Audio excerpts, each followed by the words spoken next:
Board of Supervisors meeting, recorded November 4, 2024.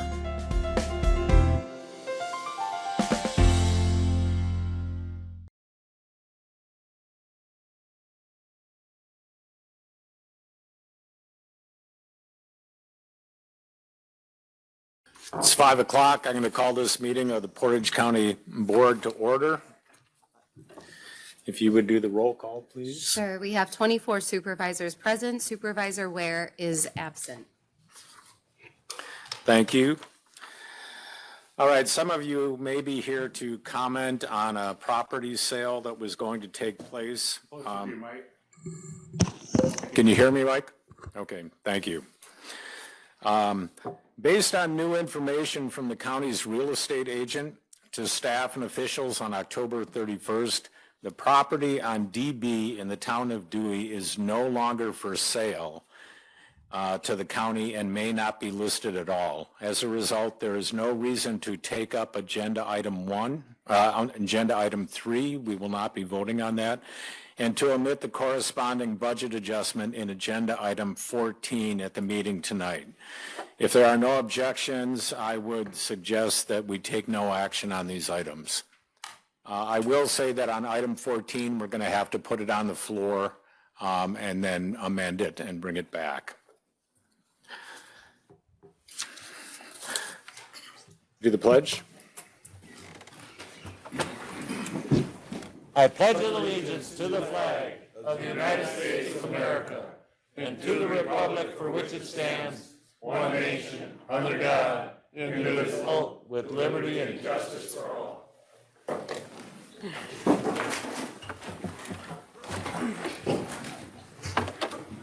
Okay, I'm now going to adjourn the annual meeting and open up the public meeting. Is there anyone in the public who would like to comment? Is there anyone in the public who would like to comment? Is there anyone in the public who would like to comment? Hearing none, we'll move on. I'm going to reconvene the annual meeting. I think it's fine.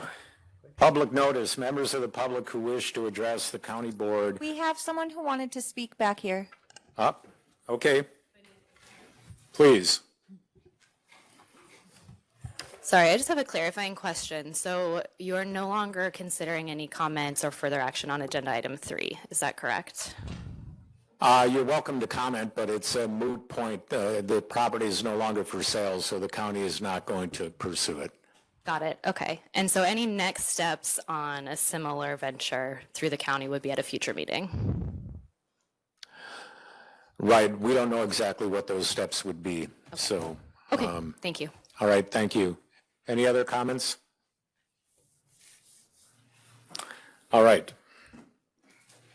Public notice. Members of the public who wish to address the county board on specific agenda items must register their request at this time with such comments subject to the public comment ordinance and the reasonable control of the county board chair as set forth in Robert's Rules of Order. Review and approval. Item number 1, approval of October 15, 2024 minutes. Motion by Pataki, second by Sislevich. Any discussion or corrections? All those in favor? Aye. All those opposed? Motion approved. Number 2, adoption of the 2025 Portage County budget and property tax levy apportionment for the 2024 tax levy payable in 2025. We need to get the motion on the floor, and then we will look at an amendment after that. Motion by Laddick, second by Rockman. Discussion. Hearing none. All those in favor? Aye. All those opposed? Were you going to consider an amendment? Forget to that. No, I thought we had to get, pardon me, yes. So we have a motion on the floor. Now we need to bring a motion forward for an amendment, to look at the amendments to the budget. Only if they want to. As Director Josie said, only if you want to.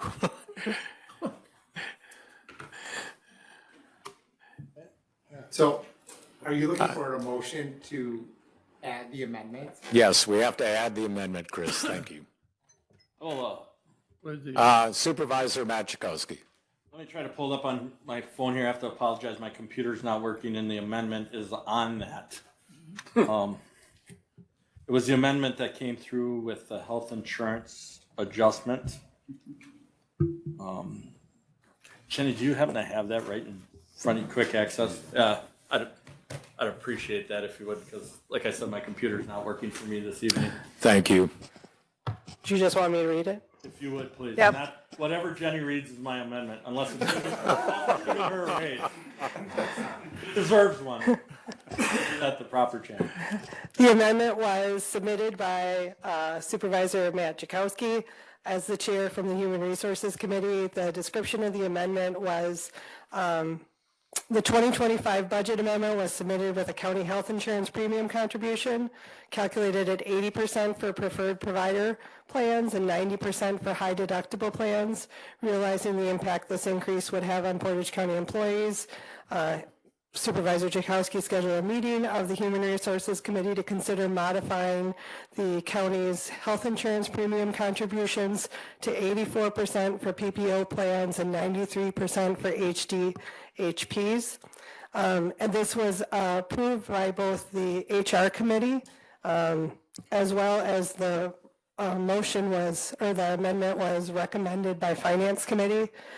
The way the amendment is laid out is each fund has a amount with an offsetting funding source for the net change. The net change is overall $325,217 to the county budget, of which in many funds it's used or it's offset by existing fund balance or user fees or net assets, with the exception of the general fund, health and human services, and the aging and disability resource center funds, of which we will use transitional fund balance in the amount of $244,808. Second. So, I'm seconding Matt's amendment. all right, to so his venture. motion on the amendment made by Machikowski, seconded by Vinnie Marissi. Any further Supervisor Machikowski? Again, I'd like to thank Director Bellinger-Tess from the HR department. This was kind of short notice.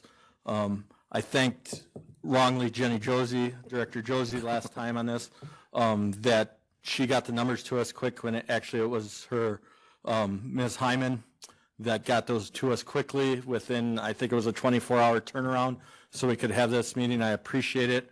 I think it's a good step for our employees. We all realize that health insurance is a rising cost, but I think it's behooved of us to kind of split that cost with our employees and work forward to maybe find more creative ways in the future to keep health insurance low. We've done pretty well in the past. One of the things where we're a self-insured entity, it's kind of hard for us to keep a large fund balance due to some grant implications. We're going to look at some of that in the future, and maybe that we can have a little better fund balance so it's not such sharp increases and such sharp decreases, so we can kind of ride the momentum wave, kind of a flatter line instead of jerky up and down.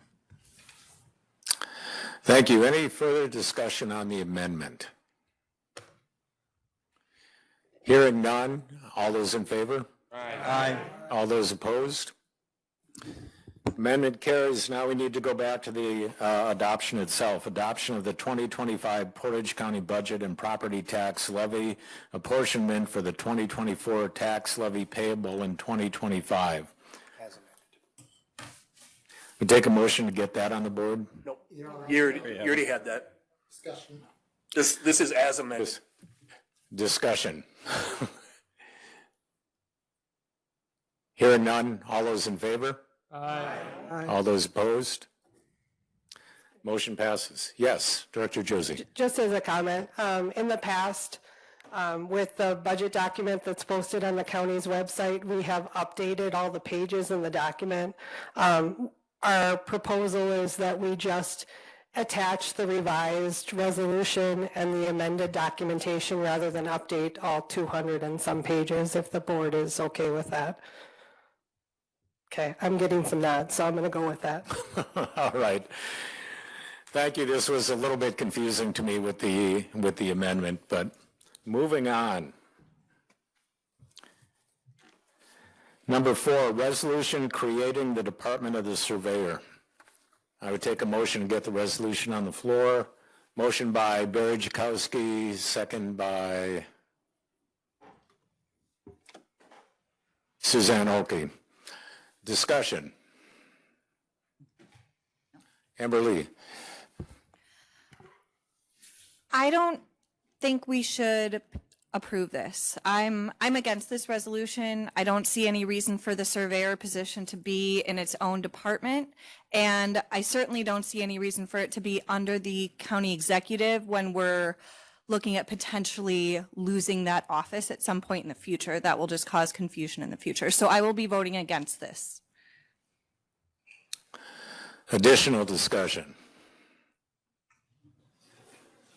I will, Supervisor Marusi. I too am concerned. I brought this up at the planning and zoning meeting.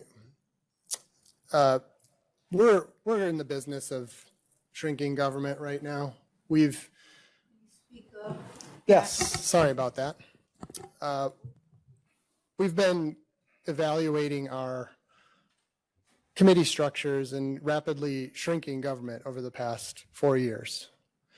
To create a department of one in the land survey department would be kind of hypocritical of what we're doing here.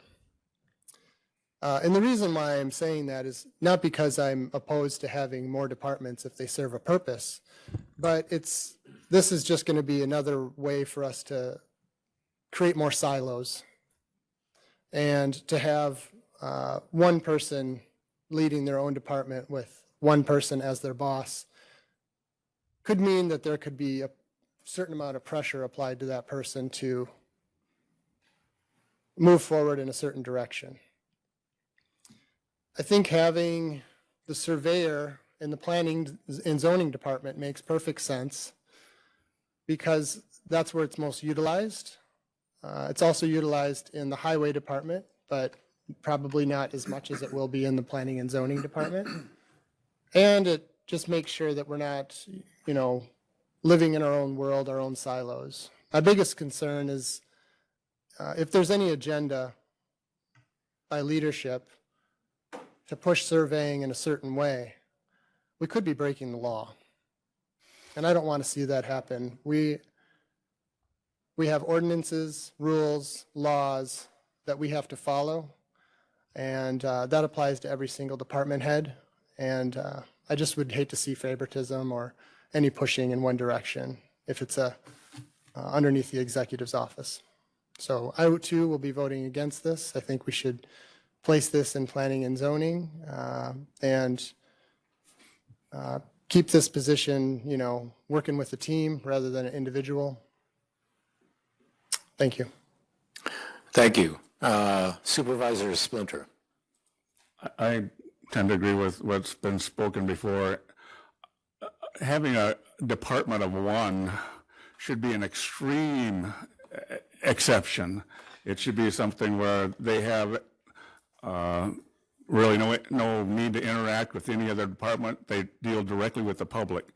This county surveyor deals with the public, and they deal with planning and zoning quite a bit. And I'm in favor, being on planning and zoning for several years. I can see where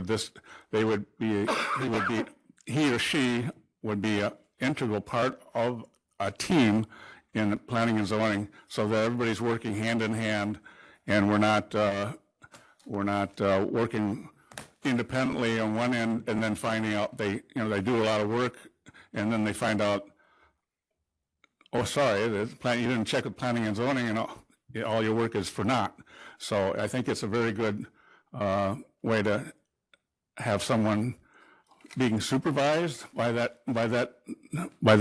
planning and zoning head chair, and I think it's just a good way of having a team effort of getting things done efficiently for the public and for anything we have with the county. Thank you. Any other discussion?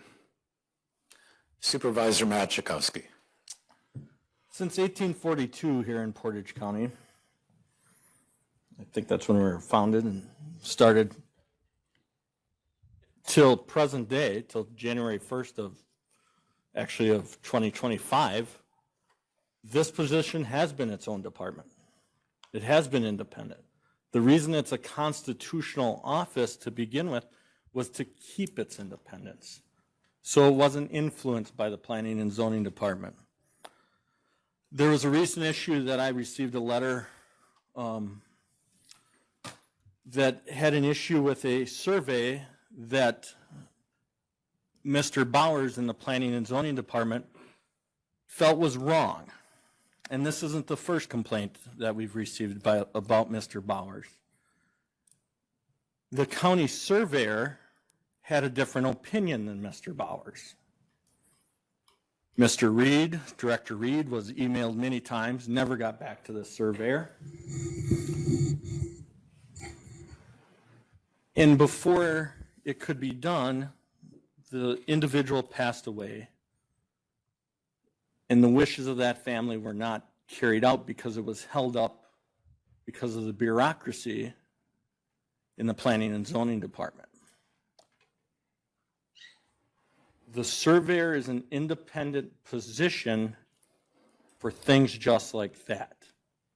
They aren't going to be pressured by a director. They aren't going to be pressured by a county executive. We have multiple departments that operate in this fashion. We don't ask the sheriff to report to the Planning and Zoning Department. We don't ask the Register of Deeds to report to the Planning and Zoning Department. Why would we ask the surveyor, which was a constitutional office, to report there? It was mentioned that Planning and Zoning is going to utilize this the most. When I look, there is absolutely $0 coming out of the Planning and Zoning budget to pay for this position. So if Planning and Zoning is going to utilize it so much, why aren't they paying for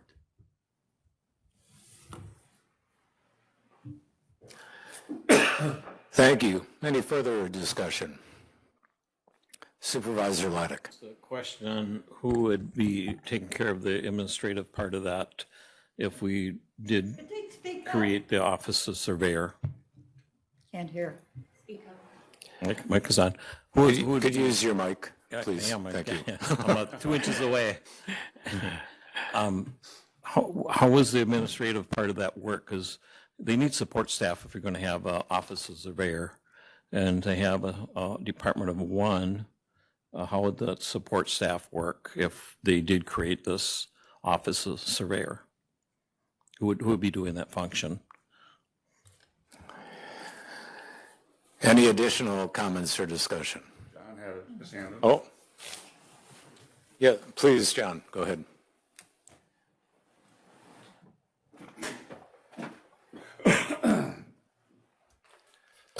Good evening, Chair Reeser. Good evening, County Supervisors. Good evening, ladies and gentlemen of the public.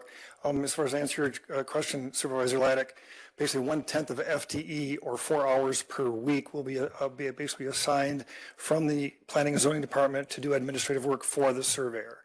If it becomes excessive than that, or if the director thinks that they're using more than that time, we'll adjust it at that time. If all of a sudden the surveyor thinks he's not using that much time, but basically about $9,000 will come out of the surveyor's budget and paid to the Planning and Zoning Department for their administrative staff. And that will be just adjusted over time depending on what goes on. That was the biggest consideration, was that if you do create, or a big consideration, if you do create a department, that are they going to want staff, are they going to increase this, or it creates a larger expense. That again depends on either the administrator that we put in place or the county executive allowing that to happen. And also it depends upon you if you allow those budget amendments to occur, allow those increases in pay to take place. So, I mean, you as supervisors are in charge of that.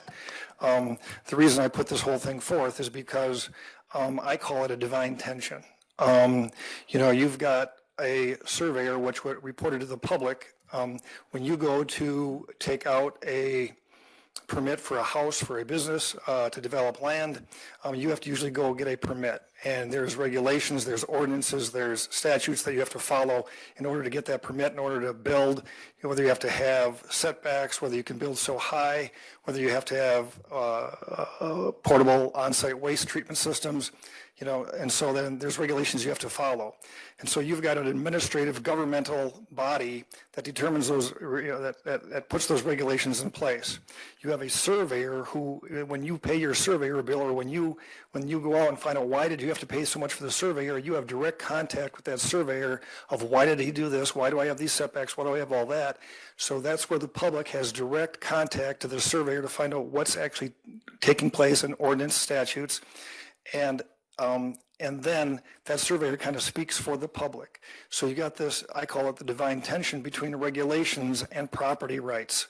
And so depending if you have a director that either likes one way or the other, because you've got the law, and that law can be interpreted on the left-hand side or can be interpreted on the right-hand side. And we really want to get it into the center. And so that's why actually where you come into place, if there's a contention between how that law should be interpreted, it should go to the committee, and the committee determines how that law should be interpreted. You're the policymakers. And if you put the if you put the surveyor underneath the planning and zoning director, you can potentially lose that contention or lose that voice of the people. I don't want to increase, Mr. Chair Moresi thinks we're actually increasing government by actually putting the surveyor underneath the planning and zoning department. I think you're actually increasing government by leaving it as a separate entity. You're actually still increasing it less. That's one of my biggest considerations. I don't feel we should have bigger government. We should have more responsive government, and you, the people, should set the decisions of how laws and regulations should be interpreted and developed. Any other questions? Supervisor Moresi. Thank you, Mr. Chair. I think this is really a rich conversation, considering in March 19th, we actually dissolved the elected surveyor position, yet we're saying we want it closer to the people now. And hang on one second, please. We're saying we want it closer to the people. Well, it was an elected position. It doesn't get any closer to the people than being an elected position. Now you want to put it into its own world by itself, where it has you, who I think you just characterized yourself on the far right of that diagram there, wanting to make it closer to the people because it's coming through you. I don't agree that that is true. I think what we have here is there's conflicts with interpretation with our planning and zoning department and other surveyors in this community. And we have to follow the law, the letter of the law, but you would like just to see that erased. That's not how we govern. We follow the rules. And if you want to change, sorry, I should be talking to the chair. If you want to change the rules, then we, as a policy body, we look at those rules, we evaluate them, and then we vote to change those ordinances and laws. Right now, that's not going to happen. You're going to put it under a committee of nothing. Is there going to be now a surveyor committee? Every month we get together with the surveying committee for 5 people to tell one person what to do? That seems a little hypocritical. That seems like a little bit like big government to me. I'd like to see this just absorbed into a committee that does its due diligence, that has a very competent planning and zoning director, that has interpretation of the laws, that we evaluate, that it passes through corporation council, and we have a process and a procedure by which to do this, not by one person just letting things go willy-nilly. We're a nation of laws. Executive Pavelski. Okay, I think there's some misunderstanding here, Chair. I'm sorry, Supervisor Moresi. For one thing, we put created a surveyor as a full-time surveyor because basically it's going to save the county some money. We were contracting for a surveyor at a lot higher contracted prices than we can actually take it in-house because there was enough work in the highway department, in the planning and zoning department, in the register of deeds department, and also helping corporate counsel to a little extent. So we can actually save the county money by creating a full-time surveyor. So that's the reason why it was created, to take it from an elected position to a in-house county surveyor. The reason why I want to have a separate department, it's still going to report to the planning and zoning committee. A department has to report to some committee as far as being accountable to you, the supervisors. So it's not on its own doing whatever it wants or doing whatever I want. It's going to still report to the planning and zoning committee, but it will be an entire department on its own where it can bring agenda items to that committee if it feels it needs to, rather than a potential director not allowing that to happen. Is it going to happen? It probably, knowing the directors and that we currently have, it's probably not going to happen at this time, but can it happen? It could happen, and that's why I'm concerned. That's why we have three levels of government: the executive, the judicial, and the legislative, for checks and balances. And I think this is a check and balance to get the best voice of the people in case there's some concerns.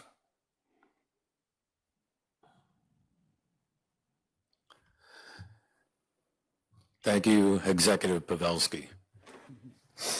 Is there any further discussion? Supervisor Pataki. Question for the Corporation Counsel. I never knew that the surveyor was a constitutional office, but we have constitutional officers. We have the sheriff. We have the register of deeds. They are all voted in, and the surveyor right now is being voted in. How do you take a constitutional officer and say you're a surveyor, you get voted in, now you're not going to be a constitutional officer anymore? Do we have to change the name like we did for the coroner to medical examiner? Because the coroner, I believe, was voted in also. If you would. Again, just to clarify the past, that, the current surveyor is an elected surveyor, and this body chose to abolish that form of having a surveyor and hire its own surveyor. So I'm not going to get into whether it's a hired surveyor constitutes a constitutional officer or not, but that's what this body chose to do, was hire a surveyor beginning in January of 2025. So the resolution before the county board right now is simply, as it states, whether that surveyor is going to be, as it said, a department of one. So that's what the vote's on. Thank you, Corp Counsel. Any additional, Supervisor Laddick? Thank you, Chair. Just kind of wondering, because this surveyor is going to work with other departments, with register deeds, with highway, planning and zoning, would it be beneficial to have it as its own department rather than just in planning and zoning, and then the other departments have to try and get that person from them? But the question I've got, I don't know how you rectify that. Any additional comments? Supervisor Eggleston, and then Supervisor Marusi. We have staff. Oh, sorry. We have staff members throughout the county that work for departments that deal with ordinances and deal with, our county ordinances, and they are responsible to their department heads, and we rely on the integrity of our departments and our staff throughout. There's no reason to put this surveyor in its own department because of a concern about that. We already have people in human services and health department, other departments within the county that also enforce ordinances, and they don't need to be departments of one in order to do it. They are responsible to the public, and that's what they do. They have a lot of contact with the public. So I really feel that this needs to be within planning and zoning and not kept on its own as a separate department. That makes no sense whatsoever. And Supervisor Splinter. As long as Mr. Reed is in the gallery, I'll put him on the spot a little bit. Could you let us know how what your thoughts are on the issue and how it would work within your department if it was not a department of its own and part of your planning and zoning department, because you're kind of the head of it. Sure. Thank you for the question. I guess what I would speak on to inform the county board's decision is my own experience. I will say that I disagree with the executive on this, and we've had discussion to that effect, but we have been trying to work on the steps when applicants do come into the office. Everyone was in agreement when that resolution came before you to move to change the format from an elected position to a hired position. Across the counties and throughout the state, there are many different formats in terms of what office the actual surveyor reports to and where they're in. This is still going to report, either way, would still report to the Land Conservation Office. We would still take any disagreements or interpretation to Corporation Counsel's office. I think that's the way to go about it if staff in whatever format, if we can't come to an agreement on a particular question or interpretation with code. I advocate for it to be under planning and zoning just because of my experience. So in previous places that I have worked, I've managed a surveyor as a contract underneath the administrative form of government. I've also worked with surveyors in a planning and zoning office underneath an executive form of government. I think it works very well. My opinion was to not have us pursue the individual department because I wanted to avoid situations where when we're trying to help applicants and we're going through a process, we want to help them meet all of the code requirements, as was previously stated by other supervisors here. I want to avoid this. We're going to go ahead and record a survey anyway, and then have applicants have to come back and file affidavits and then have to still go through the zoning office because something got missed.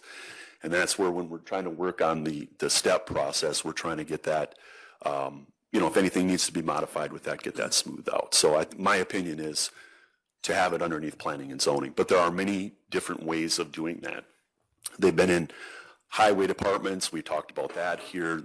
They've been offices of one. They've been under planning and zoning offices. They've been underneath land information offices. There's a whole host of ways to do it. I checked with the state Surveyor Society on that. There are many different ways of doing it. So thank you very much. Thank you, Director Reed. Any further discussion? Supervisor Oki. Yes, so I tend to really look creatively at problem solving, and I have not investigated this but the criteria in terms of placing this within another department or an existing department makes good sense to me as well. Departments that are within each other really are charged with working in synergy, working together. Departments that are external or siloed have a tendency to work independently. So I think to myself, within a department, could it be a lateral org situation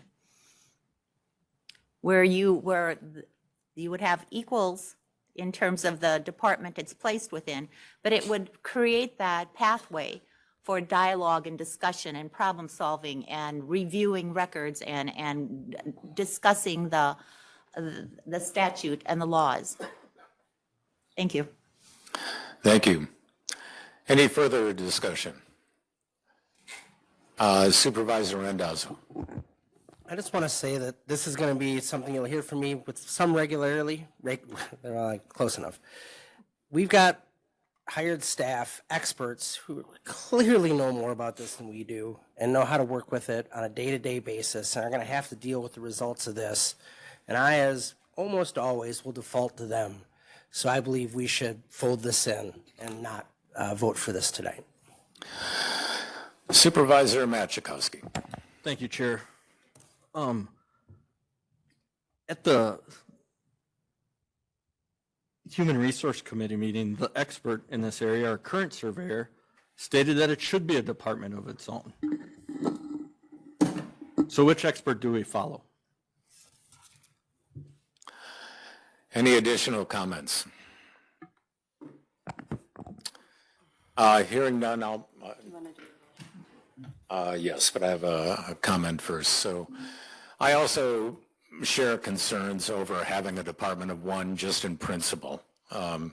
As Supervisor Olkey mentioned, departments working within departments tend to work seamlessly. They tend to problem solve ahead of things. We're looking to simplify this for the public. And having the public being able to come into a planning and zoning office, work with a surveyor, work with planning and zoning staff, review ordinances on the spot is going to save time and money. When I look around the state at where surveyors are located, as Director Reed mentioned, there's a lot of options, but the majority of counties have surveyors within either land and water or planning and zoning. Some have them within highway. I believe one has them within a register of deeds. So when I look at what other counties are doing, they're placing that position within a department where it fits well. If there are no further comments, we're going to go to a roll call vote on this.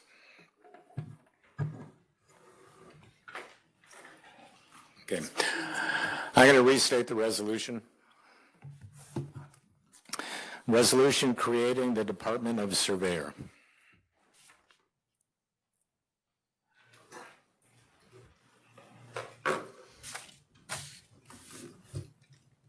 right.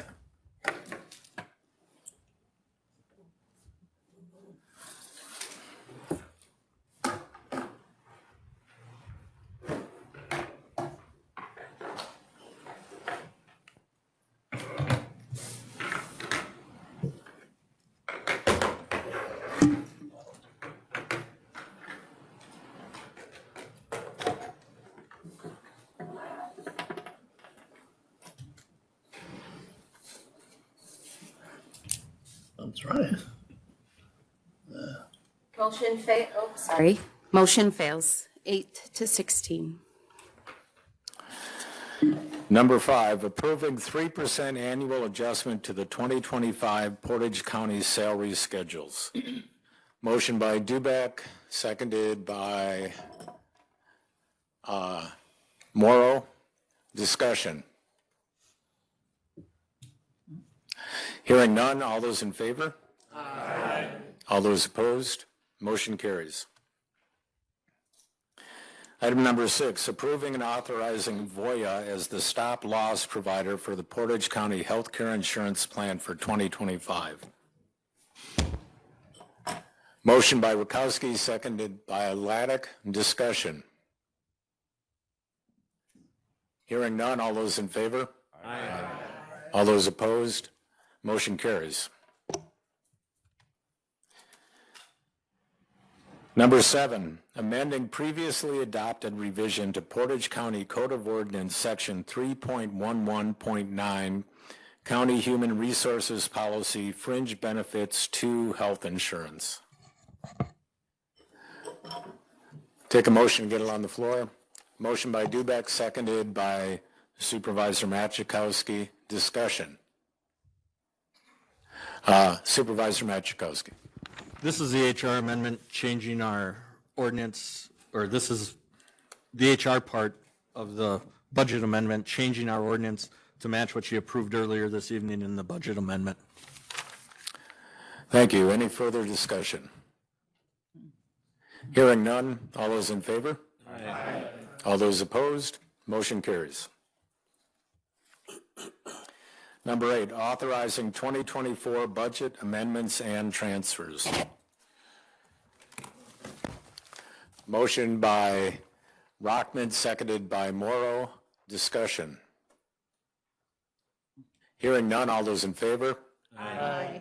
All those opposed? Motion carries. Number 9, establishing fund balance classifications as required by GSB Statement Number 54, fund balance reporting and governmental fund type definitions. Take a motion to get it on the floor. Motion by Rakowski, seconded by Marusi. Discussion. Hearing none, all those in favor? Aye. All those opposed? Motion carries.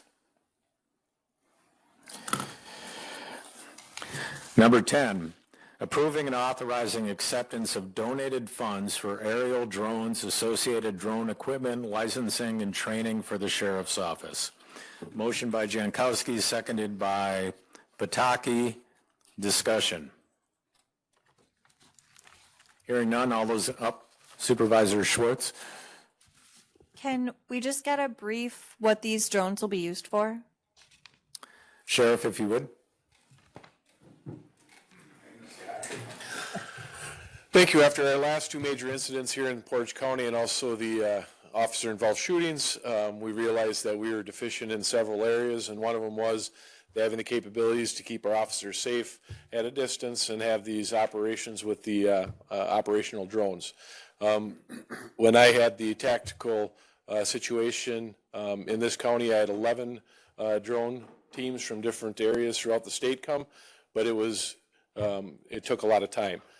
This private anonymous donation would get us 3 smaller drones and 1 large drone.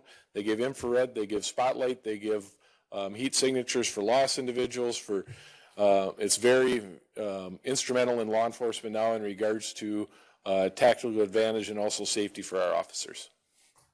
Thank you. Thank you, Sheriff. Any further discussion? Hearing none, all those in favor? Aye. All those opposed? Motion carries. Item 12. One thing. Supervisor Splinter. I'd like to congratulate the anonymous donor. I know it's not named, but for people to come up with donations like this for the Sheriff's Department is really helpful, and keep them coming. Thank you, Supervisor Splinter. Agenda item 11, approving and authorizing a 5-year contract with Marco Technologies LLC to provide managed print services. Take a motion to get it on the floor. Motion by Splinter. Second by Yetter. Sorry, I couldn't see behind Chris. Discussion. All those in favor? Aye. All those opposed? Motion carries. Item number 12, authorizing liability coverage through Wisconsin County Mutual Insurance Corporation, WCMIC, for 2025. Motion by Laddick, seconded by Gifford. Apologies. Discussion. All those in favor? Aye. All those opposed? Motion carries. Item number 13, authorizing property insurance coverage for 2025. Need a motion. Motion by Splinter, seconded by Marusi. Any discussion? Hearing none, all those in favor? Aye. All those opposed? Motion carries. Item 14, we need to go through this, so I'm going to read the motion and get it on the floor, authorizing 2024 budget amendments and transfers. Motion by Marusi, second by Splinter. Okay, we need to, Supervisor Rakowski.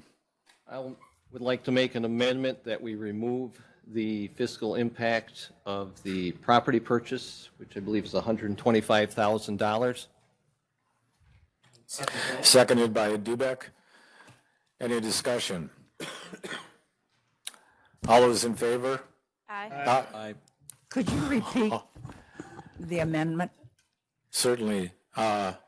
Supervisor Rakowski, would you repeat the amendment, please? The amendment was to remove the fiscal impact of $125,000 for the proposed property purchase for the 980 person. Yeah. Thank you. All right. Yep, that's correct. All right, any further discussion on the amendment? Hearing none, all those in favor? Aye. Aye. All those opposed? Amendment passes. Now we need to go back to the motion itself. Any discussion? Supervisor Machikowski. I have a question about the Humane Society amendment for the extra care of animals. Was that for dogs and cats, other animals? What was that for? That was one that's part of our contract. This is the first time that's ever happened with the Humane Society. They had a particular individual where the Humane Society took possession of, I believe it was 16 dogs. And then during the kind of height of summer season, they were over capacity with that. And that was a case with the district attorney's office, and that dragged on for a while. So as a result of taking in that many dogs at the given time, and then during the summer months, then they had to go to be housed externally. So that's the first time that's ever happened, and that's why. But that situation has now been resolved. It was for dogs? Yes, dogs. Because by state statute, we do not pay for cats. Correct? It was a dog situation. Yeah, I was just making sure because they billed one of the township $30,000 for 13 cats one time. So I was just making sure we weren't getting billed improperly for cats. Thank you. Thank you. Any further discussion on the motion? Hearing none, all those in favor? Aye. All those opposed? Motion carries. I'm now going to adjourn the annual meeting, and we're going to hold the meeting of the whole. They're here. So They're here? If you just give them like a minute or two to sit down. All right. Jenny, would you want to introduce them, please? Sure. Director Josie, thank you.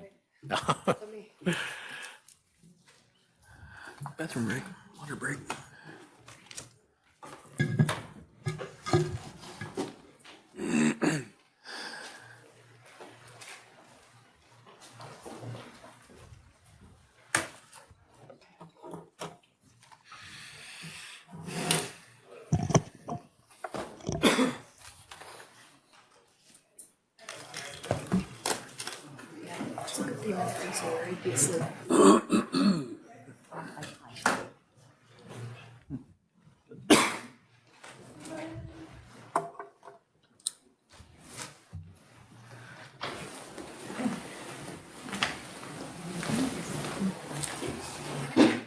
Good evening, gentlemen. Thank you. Here, I'll just do a brief introduction.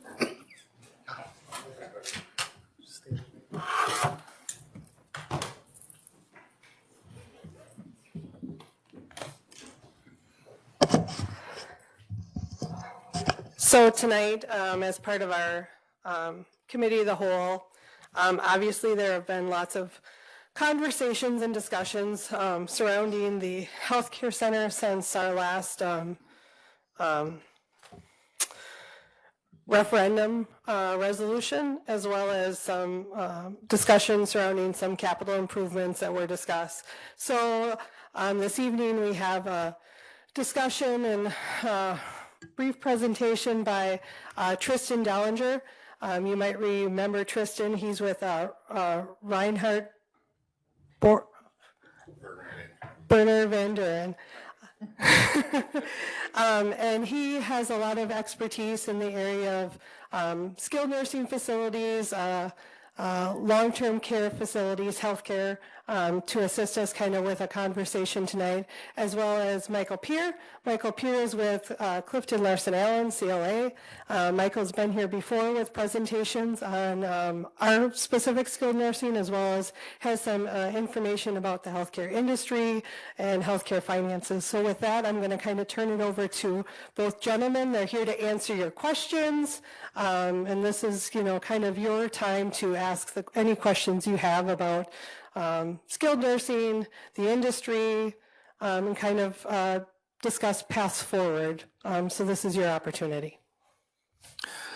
Before we begin, I'm going to read item number 15 so we know where we're going here. This is discussion only, presentations and panel discussion regarding available options for the Portage County Health Care Center provided by Michael Pure from Clifton Larson Allen LLP and attorney Tristan Dollinger from Reinhardt Borner Van Duren. Thank you, gentlemen. All right. Thank you, ladies and gentlemen, for having us here tonight. As you were told, this is really to have a conversation, lay the groundwork, and address many of the questions that we've been told that you have, but also to address any follow-up questions that you may have. It's all informational, and so with that, our hope is to have more of a conversational tone. So we're going to set the table, if you will, for the conversation, but at that point, we'll sort of go into it from there.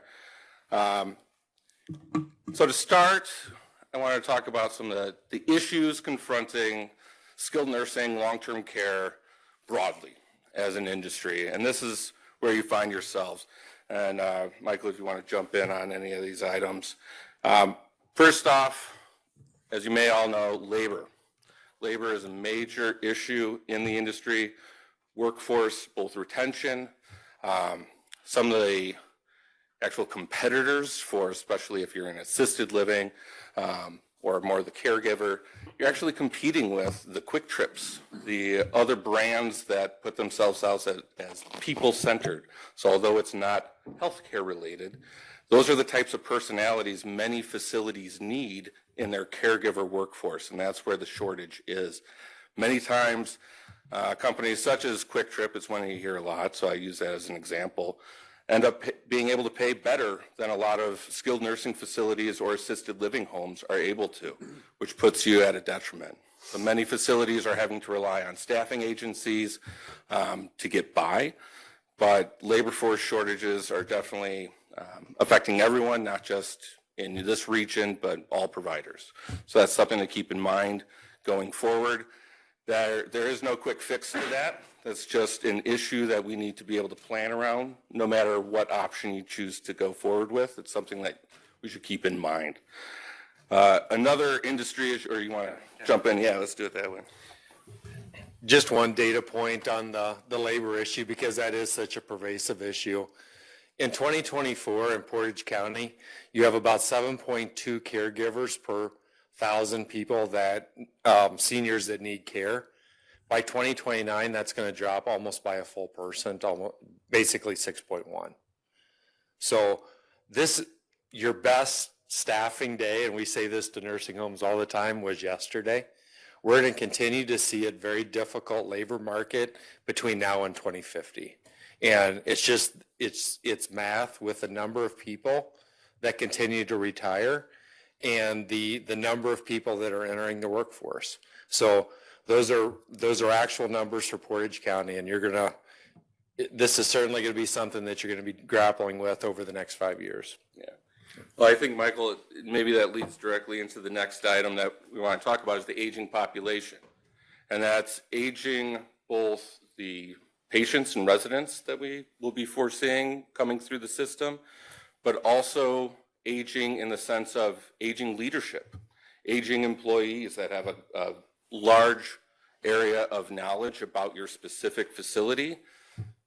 Marcia's not going to be around forever. There's other senior leadership at the health center that are also nearing or past retirement age, I'm told.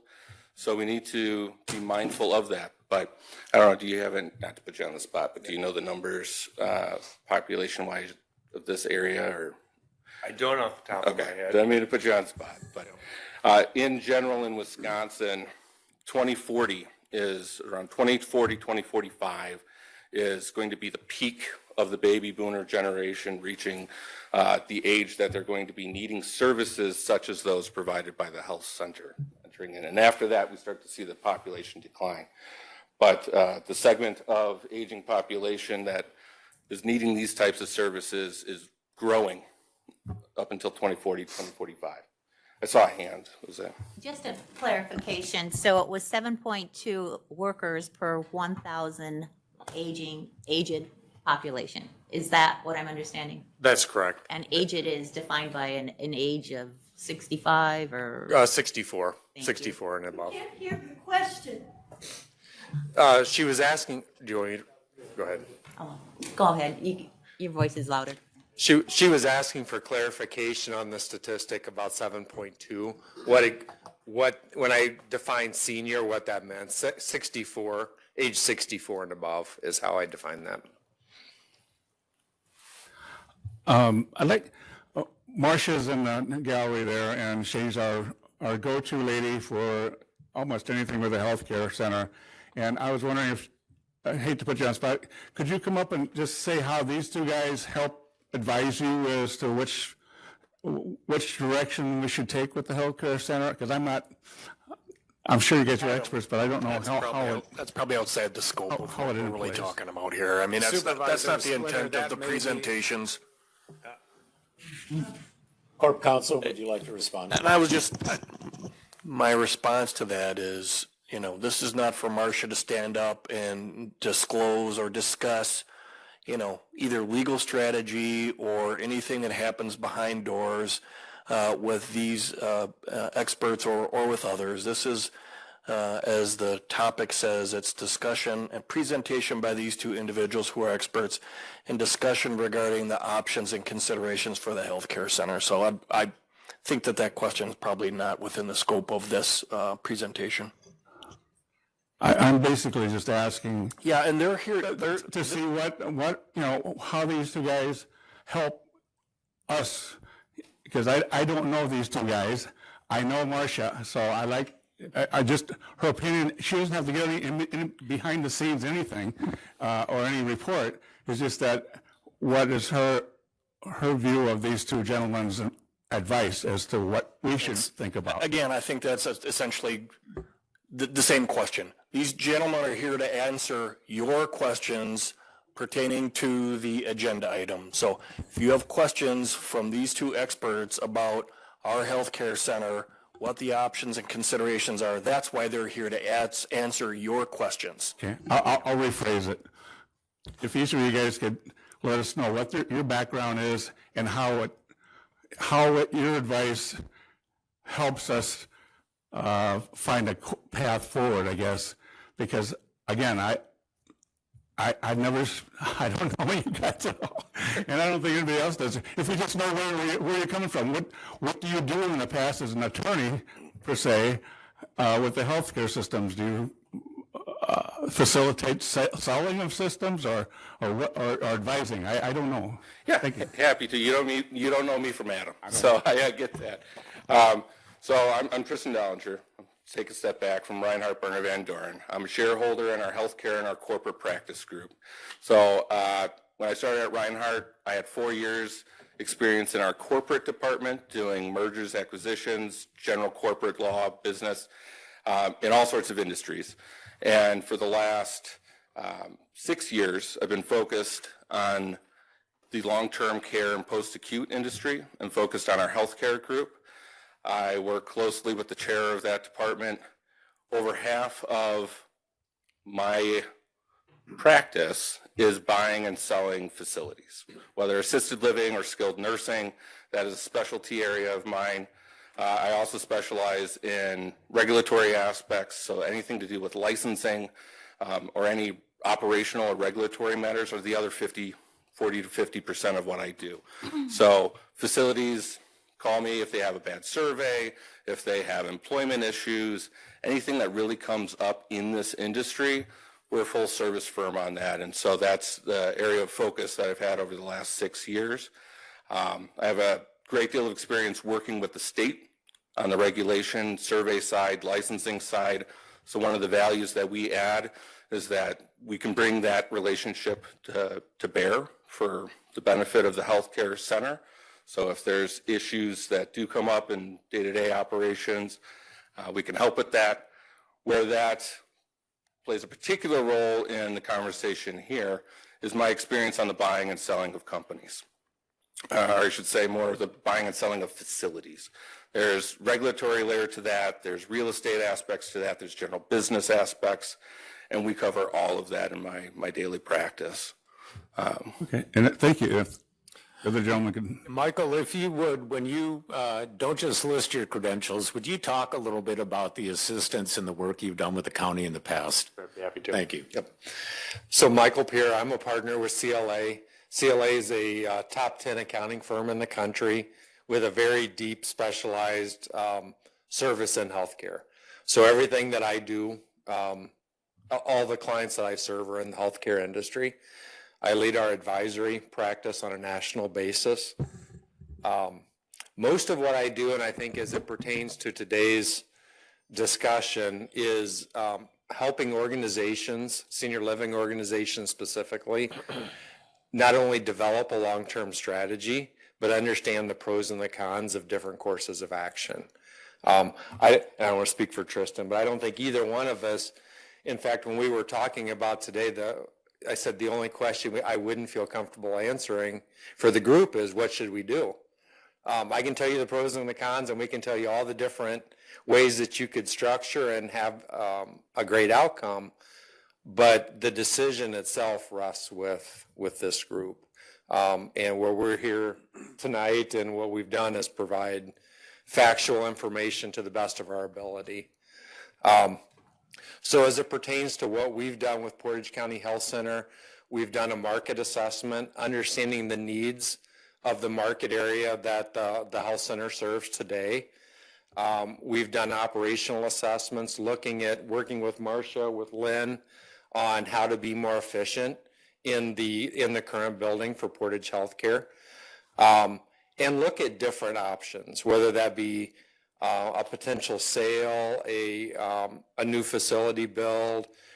We've looked at a number of different opportunities, talking about the pros and the cons of each. And we've met with the Healthcare Center Committee on a number of occasions. Thank you. Yep. Supervisor Gifford. Yeah, I am hearing what you're saying about the demographic shifts as far as the workforce shortage in Wisconsin.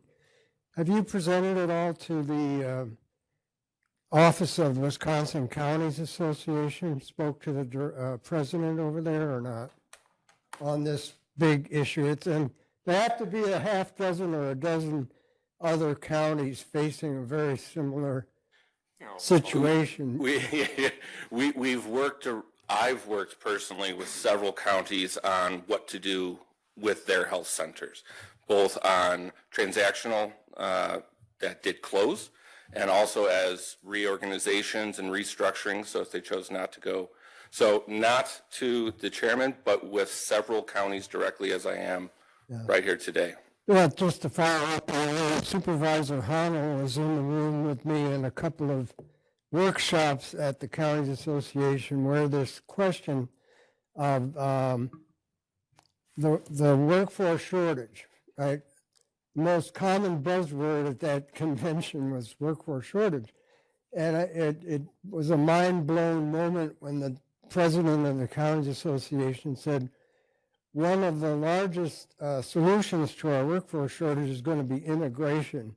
Now, if you follow immigration in the mass media, it's a whole different tone of voice. So I appreciate that you're getting at that point of looking at whether it's publicly owned and run or privately owned and run, the workforce shortage is going to be there looming in front of directors and managers of these facilities. So I appreciate that you're tuned in on that and bringing it forward. That is an area I think I don't want to speak for you, but I know that we run into many of the same circles, Michael. So not only with the counties directly, but also the leading industry groups in the state. So Leading Age, Wisconsin, Wisconsin Association of Assisted Living Association, WALA. Those are some of the leading industry groups in both the nonprofit nursing home sector as well as assisted living. Advise them on these issues all the time. So the only other group I would add to what Tristan added is the governor formed a long-term care task force 2 years ago. Both of our firms were involved with that discussion as well. And The labor issue was discussed, as were many reimbursement and other types of issues. Supervisor Marusi. Thank you, Mr. Chair. Thanks, gentlemen, for coming tonight. I really appreciate hearing facts and figures about how we can make some responsible decisions. Getting back to the original fact and figure of 7.2 per thousand today as the ratio we have for caregivers, and then 6.1 per thousand in 2029. Now, is it, I guess I would like some clarification. Is this a both and scenario, or is this because we have an increase of care needed? Obviously, we have more people aging into this group because of the silver wave coming in. Or is it that we have a decrease in caregivers, or are caregivers increasing as well, but we're just increasing in care needed at a higher rate than caregivers? Supervisor Marusi, sorry to interrupt, but people are having trouble hearing you, so if you could speak directly into the mic. Sure. Thank you. Did you get that? Got it. Can you I can repeat it and I can repeat that and answer it? Thank you. Yeah. I'll summarize it for everyone, and then if I miss anything, please let me know. But the question was the 7.2 caregivers per thousand going to 6.1 in 2029. What is driving that at its core? There's what I would say two main factors. And if you walk down the halls at Portage County Health Center, you'd probably notice that many of the caregivers are approaching or are at retirement age. That is not unusual. So part of this is the demand is going up because all of the constituents in Portage County are becoming older. The baby boomers are reaching retirement age. And within those numbers are many caregivers. I mean, that's the biggest driver. Is there some individuals that will choose to exit a geographic location to move to a different state? But that's a very minor component. Really what we're talking about is the aging population. That's what's driving the bulk of that decline. And are we creating enough caregivers in the current market to proportionally move up with the increased demand? I guess, are you seeing that, or is there a drop off in the availability of CNAs, nurses, things like that want to get involved in assisted living or skilled nursing facilities? And am I answering for Portage County specifically or for the state of Wisconsin? I would say this, I mean, the state in general. I mean, if we want to get hyper specific, yes, then Portage County. So I'm gonna stay at the state level because I don't want to say anything misleading about the county. I think there has been a lot of movement and training that has been done to increase the number of caregivers, and we've reached what I would call a stabilized level of certified nursing assistants and RNs, but we're not at the end of this road. And one of the challenges is even at the nursing schools, there's not enough nurses to create new nurses. So that was one of the things that the governor's task force was working on, is how do we get enough instructors to be able to create and solve this problem going forward. This is not something that's going to be fixed in a year. This is something that it's going to take commitment between now and 2040, quite honestly. Yeah. Supervisor Randazzo. I'm a little confused about the direction. I appreciate you guys coming here, but this isn't new information to me, and I've been a board member for less than a year. And I think most of the people in this room are much more deeply informed on this issue than I am. At least I hope so, because this is something the county's been dealing with for years. And we already know that our current facility will not fulfill our needs moving forward. We've been told that over and over. We know that it's not worth putting money in that facility since we've planned multiple versions of improve a new building. But just recently, we decided not to fund it. So why are we discussing things for 5, 6, 7 years from now? Is it, and I hope other supervisors will answer this question as well as you gentlemen. Is it the county's, is it going to be our board's desire to just keep limping along in the facility we're in? Because we've agreed not to fund anything else. I voted otherwise. I thought we've already involved the public, that we should have kept involving the public, but that's a moot point at this. Here we are, no funding, a building that doesn't work, a board that doesn't want to support that building. What's the debate? We just have to face the fact that we're either going to sell it or we're just going to keep crossing our fingers, hope that none of the ordinances we're breaking get us shut down, that none of the insufficient heating and cooling at that building don't kill anyone and get us sued, much less, but really who cares about that if we kill somebody? I'm just completely baffled at the tone of this meeting when these decisions have been made already. Where are we going? Am I the only one who sees this? And if so, maybe I'm the crazy one. So if I could respond, Supervisor Randazzo, the rationale for bringing Tristan and Michael in is to kind of walk us through the details of what those steps would be. So we actually haven't talked about the nuts and bolts of what it takes to close a healthcare center. What does it take to market a healthcare center? How do you choose buyers? How do you vet buyers? What are other options? So these guys aren't here to derail the process or try and make the picture any prettier than it is. They're here to provide some guidance on, all right, moving ahead, whatever our decision is as a board, how do we make those decisions and what does that look like? Supervisor Berejikowski.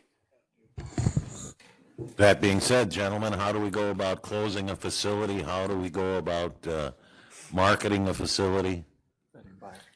Vetting buyers. Happy to jump to that point. So we're starting with some general trends, set the table. We were going to talk and are happy to talk about any specifics, issues with the facility. It does sound like you're all very aware of the different capital needs, some of the prior reports done by CLA. If you're new to the board and want us to go into that, we are happy to, we're prepared to, but we can definitely jump to that option. So the general options laid out, and help me if I forget any of them. Close the facility, bring in, own the real estate, but bring in a third-party operator for the facility. That's sort of a subset. Continue to operate. I'd say it's within that realm, whether you're operating the current or operating with a plan to build new, or sell the facility. I mean, those big buckets, that's where it falls under. Closing a facility involves entering into a relocation plan with the state. There's a very structured format to that, but if you chose to just close, what we would do is prepare a relocation plan, which is preparing a plan on how to relocate the entire population. That has to go to the state, be approved by the state, and that is a plan that then would be implemented with oversight by the state. Generally, that would require at least 120 days. I think you have 26, 25 people right now, current census. 29 current census, okay. So it depends on your census number when you close, how much time you have to give people. But that's generally a closure process is looking at 4 to 5 months with the state. During that time, the efforts of the community, the health center, would be to care for the residents, but to enter into relocation conversations with the residents and their powers of attorney, family members, and finding other suitable locations.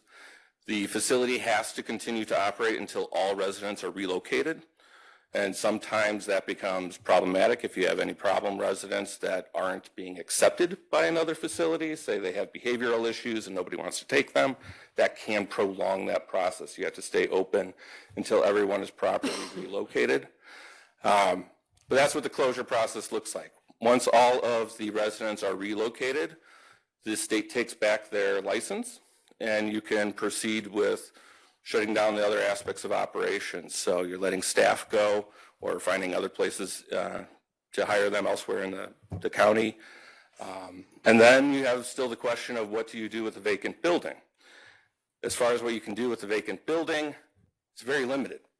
You're going to need anyone who's coming in to purchase that or reconstitute is going to still need to address the structural issues in the building And it might be that the only real value is a tear down and rebuild value for the vacant land underneath.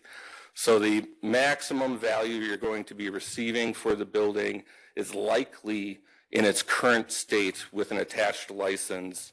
Otherwise, it's going to be probably just as much to build a new facility as it is to have someone come in and try and make use out of the current building, especially if it's vacant and has lost the license.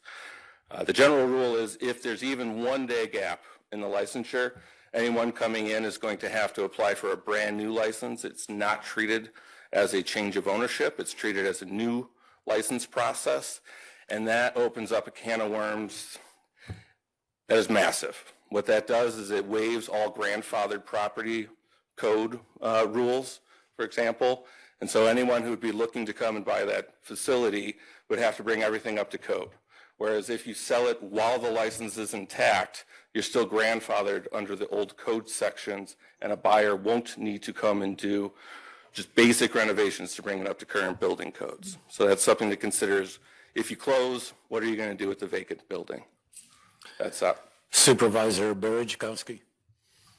Just to bottom line it, then our best economical option is to sell it as a functioning facility. Of those options, yes.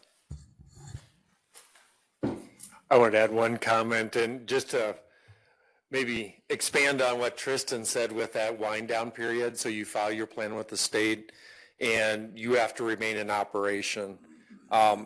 Financially, it becomes very financially difficult during that time period.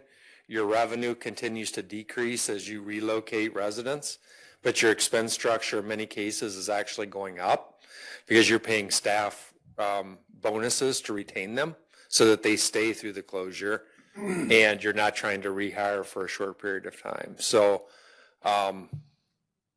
just wanted to make sure we added that on, that there are instances and organizations do close skilled nursing facilities, but that back end time period financially is it's not an ideal situation. Supervisor Randazzo. If this board does decide to close that facility, sell it, it seems like would be the most obvious answer. Is there something as part of that process we can do to protect our employees? Because that's got to be a concern for us, is what happens to that facility. Those are humans who are part of our community, who are part of the economic base of this community, who like what they do apparently, and from what I've heard are fantastic at what they do. Is it feasible, reasonable, just a pipe dream that those people are going to get hired on, that they're going to get better jobs? Like, you're the experts. Is that a thing? Short answer, yes. Employees are a provision and a concept that would be included in the negotiations if you chose to go the sale route. If I may, shift gears a little bit to what a sale process looks like and some of the key provisions. That might help set the table as we, I'm guessing, delve into the details highly there. Supervisor Berejikowski. Thank you, Mr. Chair, and thank you, gentlemen. But as Supervisor Randazzo just said, a thought popped into my mind with the help of Supervisor Sislevich. How many actual Portage County employees are left that I know we've farmed out under contract several of the facility's needs. How many employees are actually Portage County employees left there? Marcia, if I could ask you to field that, if you would. Payroll, Laura, correct me if I'm wrong, 48 to 50 maybe. That was 48 to 50 on any given payroll. Okay. Thank you, Marcia, and thank you, gentlemen. Thank you. Nursing and administrative. It's nursing and administrative staff. Is that 48 FTE, full-time equivalency, or is that? That would vary, that would be casual, part-time. It's 48 to 50 humans. 48 to 50 humans, that would vary, not FTE. They'd have to pull that up for additional answer. Thank you. Thank you, Mr. Chair. Supervisor Gifford. Yeah, in the process of what I would call privatizing a nursing home, you run into a rather big problem, and I think Supervisor Honnell alerted us to this when in our Aging and Disability Committee, the issue of some poor treatment of residents in an assisted living, private assisted living facility came up. And this kind of triggered Supervisor Honnold to comment that to the best of her knowledge, when facilities, if you compare privatized facilities with governmental ones, the quality of patient care tends to be lower. And so the process of privatization can be one that leads to rather poor or declined patient care. And just to follow up on that, I did a search on, there's a way you can search on Google Scholar and get all the professional journal articles on a topic. So I looked up quality of patient care under privatized nursing homes, and indeed that is a pattern that is very common. So I would urge that if we are going in this direction, that any proposed incoming facility operator be highly vetted and have a very high quality score in terms of patient care, rather than just the money part, rather the human resource and patient treatment part be given a lot of attention. Thank you. Yeah. Tristan, if you would give us kind of the broad overview, but also then you could address issues like we talked about in the past in vetting potential buyers. Yeah, that's a very, obviously this past spring, I heard that was a very focused area of a lot of your constituents, and also the folks here, is vetting of the buyers. So that's one of the things I want to walk through. What a sale process would look like, your first decision is how you want to go about it. Your options there, one, you could bring in a broker. And there's different ways that you can bring in a broker. You could do an RFP. You can do, just recommendations. What a broker, the pros and cons there. Con, you have to pay them. Get a portion of the price. A good broker should be able to bring multiple buyers to the table, should also be able to help vet the buyers by the standards that you are giving them to vet them. So if you want, as a group, to say, hey, we're only interested in talking to buyers that have a proven track record with 4- and 5-star rating, we can vet it. You don't have to have a broker to do that, but if you go the broker route, that is one of the value adds a good broker should be adding to the process. A broker should also be primary goal, bringing as many potential buyers to the table as possible so that you can then choose by your own standards. So, history of the buyer, price would be part of the decision-making process. But to maximize the number of buyers for you to consider, a broker might be one option. Another option of how to start the sales process and entice potential buyers would be to go to those buyers that have already on their own, as I understand it, been reaching out to the county. I understand that there's been multiple inquiries. So one option would be to go to the individuals that have been inquiring and start to do due diligence on them and start up conversations. Just depends on how much time you want to go into the process. But those are two options for coming up with potential buyers. You could also open it up to a full RFP process, which is sort of like taking control of what the broker would be doing, but asking for bids. Through that process, you can also set standards and qualifications. So there is a way for you to make it known to select the buyer. The additional, regardless of which of those options you choose, one of the values that we bring is that we have certain technologies that allow us to do more in-depth research than the common individual is able to access as far as records. And so that's one of the things that we would be able to do for you, is any serious buyer that you would like to take a deeper look at, we would then be able to pull together, I'll call it a due diligence report, and report back to you to give you a more of an understanding. This past spring, when there was a potential buyer, we never got to that point. We just didn't get to that place in the conversation. That was something that we were seeking your permission to do a report like that, and that's when things halted. So that's why you have not seen that part of the process before, but it's there, it's planned on, and definitely it sounds like it would be an important part to the people in this room. So that would be part of the vetting process for any buyer. Supervisor Hunnell. Okay,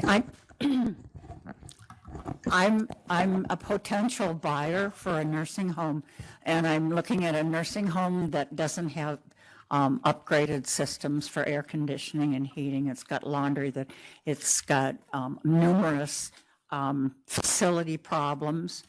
I've got a staffing, my staff is aging out, and we have an increase in people coming, and the reimbursement rates from Medicare and Medicaid don't even begin to match. Why on earth would somebody be interested in buying that facility from me? Oh, I mean, fair question. It's, you got to be quite a salesperson you got to be able to tell me why would somebody and expect to make a profit. Okay, that just doesn't equate. Okay, thank you. So every situation is going to be different, but what we see in many cases in a situation like this, it would be a multi-site, an organization that has several skilled nursing facilities in a geographic area. One of the things they can do to help reduce cost is to create centralization of some services, accounting and finance, human resources, and so forth. That is one reason that a buyer would be interested. Another reason, and probably more likely right now, and the reason Tristan and I, we were talking about labor, but we were also talking about the demographic changes, is so in the state of Wisconsin, an organization cannot come in and get a new skilled nursing license. When we look at the demographic changes across any county or any state for that matter, the number of individuals that are going to need skilled nursing level care will continue to increase over the next several decades. And you have organizations that are willing to wait. And they will build a new building, or they will make the changes that are necessary to the current facility in order to meet that demand in the future. For profit. For profit or not for profit? Not for profit. So Either you one. do represent not for profit buyers? Absolutely. Yeah, both of us. Could you name a few, please? Yeah. Am I able to name? I don't think they would care. Yeah. All right. So for example, Leading Age Wisconsin is an industry group that is geared towards nonprofit nursing homes. The reason I'm tiptoeing around this is just ethically I can't disclose names unless I've been approved to disclose names. So we advise them, and I would say both the industry group itself and the bulk of its members. I'd say if you have a nonprofit in the state, we're the largest assisted living provider and skilled nursing law firm around as far as our practice group goes. So most of the nonprofits we have some communication with, or at least a good chunk of.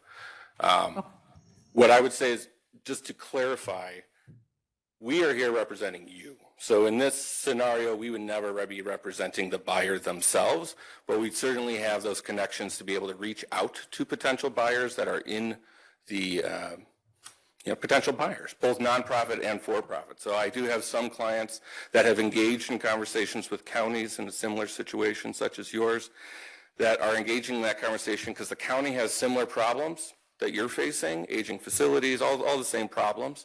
So they're trying to find a solution. And that buyer's goal is to get a foothold into Wisconsin. As Michael pointed out, there is a set number of skilled nursing licenses, and there's a moratorium on issuing any new. So the only way a new facility is built, the only way that you can get your hands, if you're interested in obtaining a nursing license, is to buy a facility. Whether that means that you're going to have massive capital expenditures or otherwise, you have to obtain it from an existing source. So their business model, as they've entered into, is to come in and try and build, their end goal is to build new facilities in the community, but they might be considering or open to operating the existing facility until the new one's built, things of that nature. So every deal is different, every structure is different, but that's one of the motivations for the buyers. But I'm just not at liberty to actually give the names themselves. Our name was in the news for Three Pillars. Three Pillars just did a massive bond refinancing and new facilities on their campus. Our name was on that one, so I can say that out loud. So Three Pillars down in Waukesha County, I think they're in. Yep. So, Nelson. So, yeah. Supervisor Rockman. Hi, thanks for being here. Just based on what you last said, there's a moratorium on the issuance of new skilled licenses. Is there any reason to believe that that is going to continue to be the case? I don't know much about that.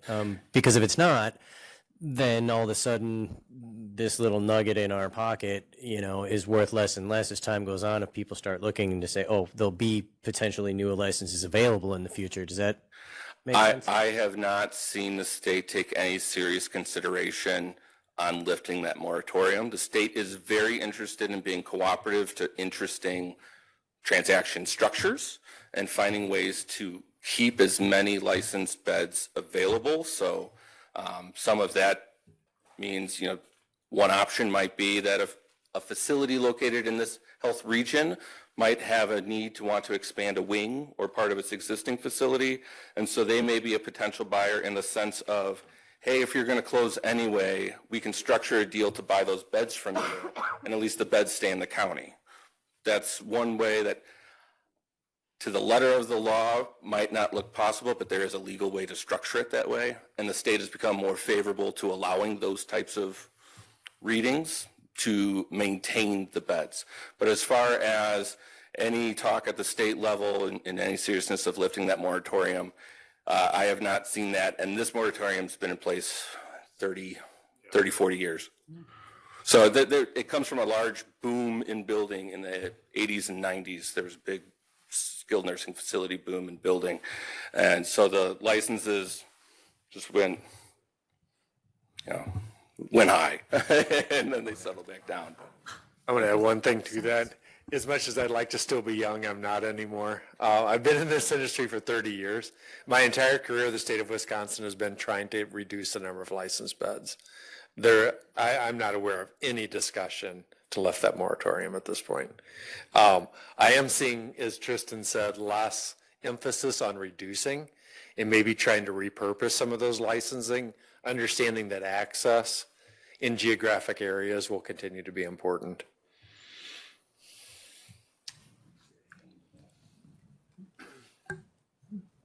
Supervisor Honnell. Just briefly, if there's no more licenses being, okay, so there's a set number. And do you think that the powers that be, that's a state decision? That's a state decision. Then I think that they could use some information that we just received about our aging population. They know. Seriously, because if the licenses are limited, that's not recognizing where we're going to be in 5, 10, 15, 20 years, is it? So the state is very aware of the population numbers. This is in their reports that the state is putting out. So it's an interesting point that you bring up. If you have increasing numbers, why there's still the moratorium? I think one example of what probably one of the many factors is just take your facility, for example. You have your census. The facilities that are out there are not hitting full census. So the market is not saying, hey, we're at capacity, we need to open more up. Right now, it's still showing available beds. And so what we're seeing as a general trend is more and more skilled nursing facilities are actually closing either in part or in whole, and many are doing a conversion to CBRF, which is a community-based residential facility. Particular emphasis on a high acuity, this is sort of the trend in the market right now, is trying to go towards a high acuity CBRF model. And so many facilities are going that way. What that has actually led to is some facilities, depending on geographic region, saying, hey, wait, all of my competitors are getting rid of their nursing beds. I might now be able to fill my census more if I just hang on. And that's one of the reasons some of the buyers are moving in, is if they see the number of beds being reduced by the other competitors in a region, they know that at some point that need is going to come, and so they're willing to wait it out and buy the beds now. Supervisor Olkey. I don't know that much about this, but if you know, it seems to me that the VA contracts with some private, could be private or nonprofit entities. I know this as my brother-in-law is at one in Green Bay. Is that I don't know, is that a trend that's moving forward in that industry that perhaps aligns with our situation? Yeah. So in the options Tristan mentioned before, he talked about a management contract. And I think that's what the VA has with that facility, where in this case, Portage County continues to own the facility or the infrastructure, and you contract privately for the care. That gives you the ability to control who that outside party is. And if they're not meeting your expectations, to be able to terminate that contract. So that is, I mean, one of the options that we talked about briefly. Flip side to that option is that doesn't necessarily create the liquidity to do the necessary repairs at the facility that you need. So it's solving some issues. It's moving around some others, such as labor going from a county-based employee and benefits to perhaps direct employment by that third-party management company. They might be able to bring in some efficiencies of scale, which is how they can manage to operate it that the county's not able to. But the flip side is they're not necessarily bringing in the funds to really do what's needed on the capital side. Supervisor Randazzo, did you have a question? Well, that's what I was going to ask. If we keep the facility, we're still responsible for the facility in most cases, are we not? And that doesn't solve our biggest current problem. Every transaction is different. The caveat of all of it, the devil's in the details. But I would say the general trend would be, yes, you would be responsible for the capital expenditure side. Day-to-day expenses move over to the management, but the large-scale capital typically remains with the property owner, because the third-party management company is not seeing an upside on that part. Now, if they can charge more, there's a way to argue and maybe try to get to a point where you can split costs, but I'd say that's a rather unique negotiation and not necessarily the standard terms that we're seeing out there. Supervisor Medina. As I understand it, the three major options: close the facility, or a sale, or the contract for services. Let me key in a little bit on the sale. If option one, we hire a broker and then place some contingencies on it.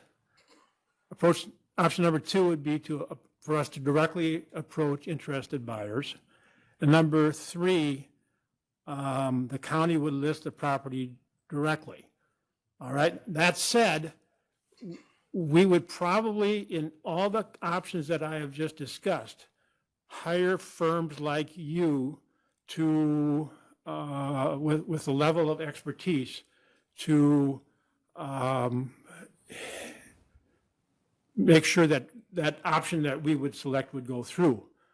Rather than do that, it seems to me, since your firms or firms like yours would be involved no matter what, why would we select one of those options rather than just go to a firm like you and tell us which of those options we should be picking that works best for us? Since that the firm would be involved in any of the options anyway, why waste the time selecting those options for us to select the option individually? Why not just ask a firm like yours which is the best option that we should be following, at least, and cut out all of the various options that may not be viable anyway. Yeah. So we are playing a bit of that role in being here today and moving forward. Any of those options, my understanding is that we would be part of advising you on the path of how to execute and then helping you through that process. So those three options that I laid out are answering the question of how do you attract a buyer? And, you know, there's pros and cons to each, and we can help you with each of those. For example, with the RFP process, we can work with David and the team and help do the due diligence on the responses. We can help craft the requirements there. That way you're not including the broker. It just depends on which approach you want to do. The main questions in the sale process that we're going to have to answer is how do you attract a buyer? Those are those options. Then we'd run due diligence on the front end of the buyer. We'd be helping you with that aspect. Obviously, there's certain key points, ideas of employees, past performance, quality concerns, that would go into that. But if there's other major points that we want to make sure that the buyer can meet, that would be part of that ongoing conversation. So it's just making, at this point, we're trying to inform you on the options you have of going forward and how the process works, so that you're not feeling like a fish out of water when it comes to the general sales process. And then we can get into that a little bit more. Once we decide how to go about, if you choose to do the sale option and which route you want to go for attracting buyers or engaging in that conversation, the general process, it takes about 6 to 9 months. The largest factor controlling how long it takes is some of that front end of which way you go. Meaning, if you go for the broker process or an RFP process, that will take longer. But the upside is you might be better able to find a buyer that can meet your quality requirements, open to the employee requirements and retention requirements that you might have. Longer process, but might get you more of the goal that you want to meet. Quicker process would be, let's just talk to the people that we've heard from so far and see which one might make sense. That would limit time, but it's limiting your pool. So they may not have as good of a quality background. They may not be as interested in some of the concerns as far as employees and things that you have. Now, to go to the employee, it's fairly safe to say, in my experience, I think Michael, yours as well, everyone is trying to keep employees. Buyers, sellers, everyone is trying to solve for that workforce issue. So any buyer coming in, just self-serving, is going to want to keep as many of the employees as they can. Most of the time, we're negotiating provisions on how the seller is going to proactively retain employees so that they're there when the buyer wants to take over. So it's not at all common to see a buyer come in and actually get rid of employees unless that employee has a history that really equates to like a for-cause type of termination that they don't want to pick up, or they fail a background check or something for elder abuse where they can't employ them anymore, things of that nature. But so long as they're a halfway decent employee, most buyers are wanting to keep them just on the employee side. But the point is, that's the trade-off. And that's the decision that we need from you, is what you're willing to trade. And the point of today is to try and give you the pros and cons to some of those decisions. But certainly we're here to run the race with you. So in general, 6 to 9 months on a sale process, heavily determined on how we go about attracting and how much time it takes to limit down the potential buyers. And then the other aspect is going to be how you feel comfortable with proceeding on communications during the negotiation process. What would be most efficient is for you to give us some general guidelines, or the committee chairs to give general guidelines, and that we set up a reporting function and updates as we go, but that we're given some scope of authority to negotiate on your behalf and not have to report each and every turn of a document at a new meeting. If we do that, I mean, we're going to be here over a year on a sale process. So we have to have a little bit of breathing room to get the best deal we think you can based on the factors you tell us are important to you, and then be able to present and discuss, and you still take the action on it. But that would avoid going into a 12-plus month, or hopefully avoid going into a 12-plus month type of process. So that's the other aspect, is just major factor on what's controlling that 6 to 9. Are we on closer to the 6 side, or looking at more of a 9 to 12? We're happy to do whatever you're comfortable with, but that's the communication and the reporting. Supervisor Schwartz, then Supervisor Machikowski. Okay, you said there were 4 options, and I know this is probably kicking a dead horse, but can you just humor us and go through the scenario of continuing to operate long-term and how we could get there? You want to start that one? You did the report.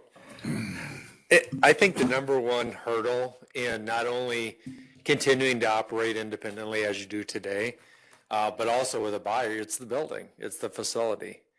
And if Jenny and I talked about this, and, we talked about, there's pros and the cons to many different outcomes, but I think the one outcome that to me is unpalatable is to put millions of dollars of money into the current facility and then make a decision in a couple of years to either sell it or close it, because then there's no return on investment. So I think if that is a viable path that you want to explore, then I do think a replacement facility or a significant remodel of the building needs to be part of that discussion. And we probably don't have the right people here tonight to talk about what that would entail. Painting with, I want to stick to facts. Painting with a broad brush and working on any facility conversions and sales and purchases. Right now, very broad brush, conversion projects are costing about as much, if not more, than new builds, because you inherit the problems of the building. Renovation. Thank you. Renovation projects. So, and the rule is if you renovate more than a certain percentage of the building, then you have to come into building compliance with the entire building code.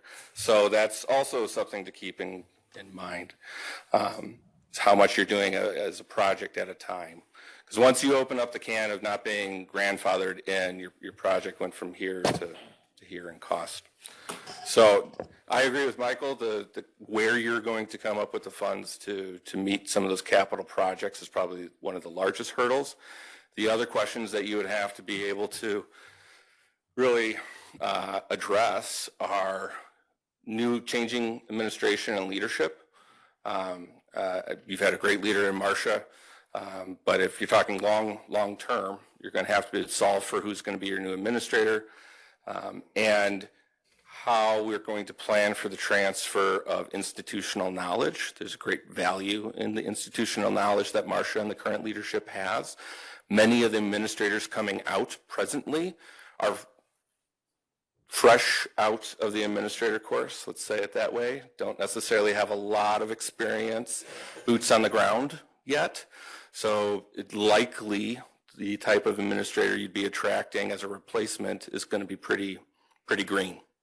Not necessarily, but that's what we're seeing in the industry. So that's something to take into consideration is if you want to continue operating, do you have the stomach for that and going through that process of getting people trained up? And do you really have the knowledge base to operate the healthcare center, truly operate it long term? Otherwise, if those answers are no, then, as Michael said, putting millions towards a project is probably not going to be the right return on investment for you. But those are some of the hurdles that you would have to be able to answer. Supervisor Machikowski, then Supervisor Barry-Jakowski. Sure, a couple questions. First one, the current trend seems to be in Wisconsin that government entities, let me rephrase that, local government entities are getting out of the healthcare Is that a Wisconsin thing? Is that a Midwest thing? Is that a nationwide thing? I know you guys work across the United States, so. Definitely a Wisconsin thing. I would say I see that happening definitely on a regional, if not national basis. I'd say you're hearing in the news more and more of, private equity and these sort of boogeyman stories of the private equity coming in and doing poor quality. I know during COVID that was in the headlines a lot. Not all private ownership is that. So there is a difference in private ownership than what you're hearing in all those headlines. But in general, to answer your question, the trend is going away from government-owned healthcare facilities of this type. My second question, I really don't expect an answer to this, but I have to ask the $1 million question. What's it worth? And you probably won't give me that, but how do we find that out? You want that one? Fair market price. You are correct, and I'm not going to give you a dollar amount. I really think it depends on the buyers and the process, whether you use a broker, whether you reach out to organizations individually. And I'll go back to the question that was raised earlier. Why are they interested? I would be surprised if there weren't significant variations in the financial aspects of an offer. I would just add the color to that being, you should expect any buyer to be using the necessary capital expenditures as an argument for trying to keep the price lower. I mean, it's just going to be what they're going to argue. And they're not wrong. I mean, they need to factor that in. They know how much money they have and are bringing in the immediate infusion of capital that they're going to need to put into the building to get by, or at least Band-Aid it up long enough to do a new build facility. Now, as far as valuation, it's a little bit of the Wild West. And I'll give you an example. I've worked with some counties that gave away their facility for $1. It was bleeding so much, they wanted to be done, the value to them. Their employees were retained, that was most important to them. They were able to negotiate for a new build facility in their region, also important to them. But as far as the money coming, $1, that was the deal. I've also negotiated facilities where the buyer was willing to pay $15,000 a bed. It's the Wild West. But that one, the goal of that buyer was to relocate the beds to a different facility and region. So, give and take. Supervisor Barry-Jakowski. Thank you, Mr. Chair. And my question was just that in an extension of my brother's question. Are our beds worth more than our beds in the facility? Because we've purchased property for facilities just as of late. So, if an entity wanted to come in and purchase the beds and we said, okay, if you can get a new facility built in a year's time, if that's your plan, we'll retain the facility when you give us X amount for the beds, and we'll still own the property and or the property underneath the facility, the actual land itself, and retain ownership of that property. And are our beds worth what the facility, would we be better off to sell the licenses and retain the real estate itself so that we would have that property for future expansion of something else? So this is where we get into each buyer is going to be different. By that I mean, if we are limiting the conversation to buyers that are looking to do a rebuild or build new and are just looking to acquire the beds and move them around, we're limiting the buyer pool. But you might be able to negotiate, I've negotiated these deals before, where the transaction has a commitment that the new facility is going to be located in Portage County. So it would meet your goal of keeping the beds in this region, but adding that stipulation on. In that case, then you wouldn't be selling the real estate with it. There's different ways that we can organize this. One option that some counties have done is that you enter into essentially the sale agreement now. The buyer comes in, begins to operate your facility under a management agreement, so it stays under your license, they don't have to get it relicensed right away. Stays under the management agreement, you retain the ownership of the underlying property, then they could determine their new site location. And then once the new facility was located, we do the regulatory steps to be able to then transfer the beds and transfer the people to that. I mean, that's one conceptual idea of how one of these things could be structured. The truth is, we don't know what's going to be quite the right structure until we start talking to buyers, because every buyer is going to have a different motive and an option. So if you can think of it, not saying for sure there's a way for us to structure it, but we get pretty creative. And so what I would recommend is, just at a high level, getting everybody on the same page of what direction you're going, and then coming up with what are your hard and fast, this is what I want to see as far as quality metrics, proven quality metrics, other high level, this is a must have if it's going to sort of pass muster by us, so that there's direction on which way to pitch buyers, and then see what comes out of it. And it's sort of for a further conversation of knowing what's on the table once it's there. Because I can present you with a whole slew of different scenarios, but one option might be, if there's enough vacant, I was talking to Michael, that there might be enough vacant space on the property as existing that somebody could come in and do a new build right there. But they would be purchasing and want to keep the land as part of that at the end of the day, if that was the option. Mr. Chair, if I may expand on that? Sure. Thank you, Mr. Chair.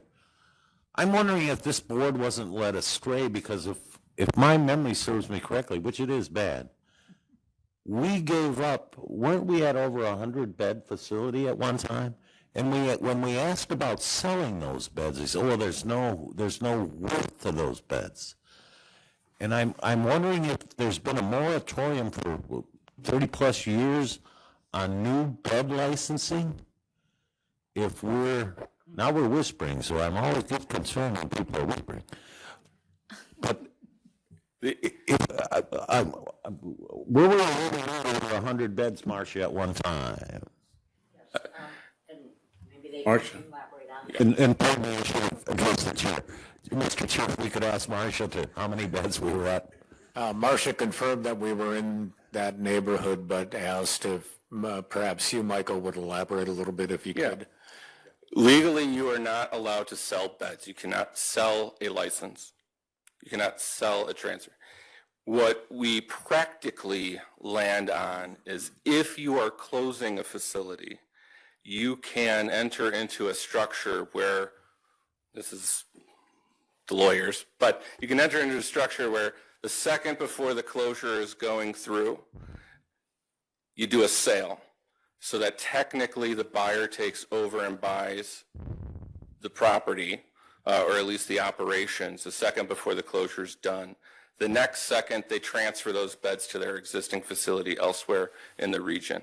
So it's not buying beds, and it wasn't an option that was on the table when you were still wanting to operate a part of the facility, because you can't just sell the license. But when you enter into the stage of we're done one way or the other, then that option of getting a little creative with how you approach closure. And that has been approved by the state, but the state, call them up, will say you cannot buy beds, and that's the strict letter of the law. So economically, we should have done this 8 years ago or 6 years ago, or before we gave up the license. Yeah. And to clarify what I was whispering, I said, I go, you didn't say you can't sell bed license. That's what I was whispering to him, because that was the key point of that message.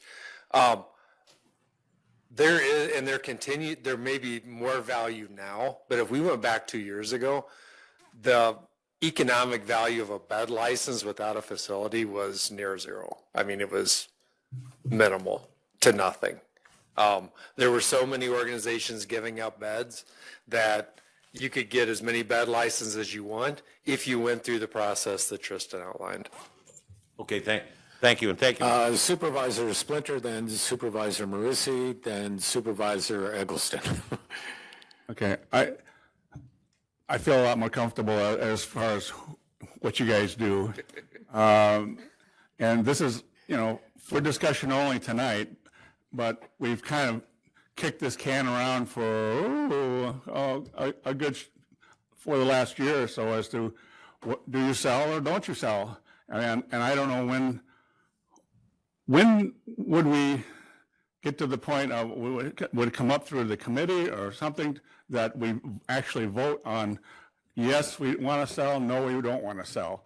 And then if we do want to sell, do we do it RFP or we do it just by what's the market out there? Myself, the RFP, even though it takes a little longer, I think we would get a lot more quality buyer, because the people that I talked to in in April selection, I talked to over 800 people, and I got a little taste for it that there's a good consensus that people would like a skilled nursing home yet in our community, but with all of the school referendums and the reassessments and everything else, they're just kind of tapped out on supporting it with taxes. So it leaves us with, and by not voting on the referendum, that also leads us down the road of, do we sell or don't we sell? But we haven't gotten to a point of actually putting a vote on the board as to whether we sell or not, so we can give you direction as to whether we want your services or not. I don't know what is our next step, I guess. So I'll defer a little bit to Corp Counsel on this if needed, but the next step is to kind of get the projects all on the table. We need to go to a vote on this. We need to do some more work in committee. Something will have to come out of committee to the board. But as you've said, this can has been kicked down the road a long time. I think Marcia and her staff merit an answer as soon as possible. And again, as Tristan had said, regardless of what we do, it's a fairly long process. And so we need to make some tough decisions as a board. Supervisor Marissi. Thank you, Mr. Chair. I was just going to comment. I believe we were paying for those bed licenses. Was it $1,700 a month or $17,000 a month per bed? 170 a month. Zeros are exciting to me, I guess. Yes. I was away from the microphone. The bed tax is $170 per bed per month. Thank you. Supervisor Eggleston.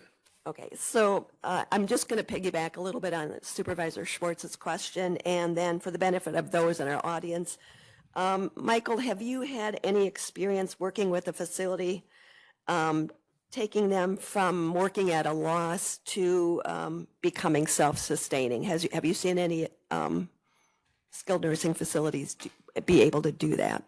Yes. Yeah, I mean, governmental entities, not-for-profit and for-profit entities, especially in the environment today where we have seen significant increases in the Medicaid funding for the past couple of years, we are seeing organizations that can be self-sustaining. I know I'm sounding like a broken record, but the operational component is less concerning to me personally than the physical building component. That's why I really believe that is the number one issue. All right, I appreciate Supervisor Morrow. Do you have a question? Could you just talk briefly as to how your company is paid? Because if, say, we negotiated and the purchase price is like $10,000 because of the state of the building, how are you paid? I'm paid hourly. Well, we like, if that helps. So we're paid hourly. The way we staff deals like this, I'm the partner that would be supervising, and we have both younger and mid-level associates help where appropriate so that you have the lowest per hour fee doing the appropriate level of work, bringing paralegals to bear. For example, on that due diligence report, that would be done by our research librarians primarily, which would be the lowest hourly fee that we have. So that's how we try to staff it out. But at the end of the day, it's a per hour.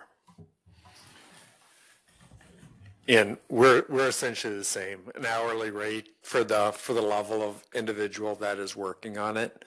I believe maybe a tangent to that question that's being asked is, if you do hire a broker, brokers are generally contingency based, so they're not paid. They take a much larger portion of the sales price, but that's done at the completion of the deal versus on an hourly basis as you go.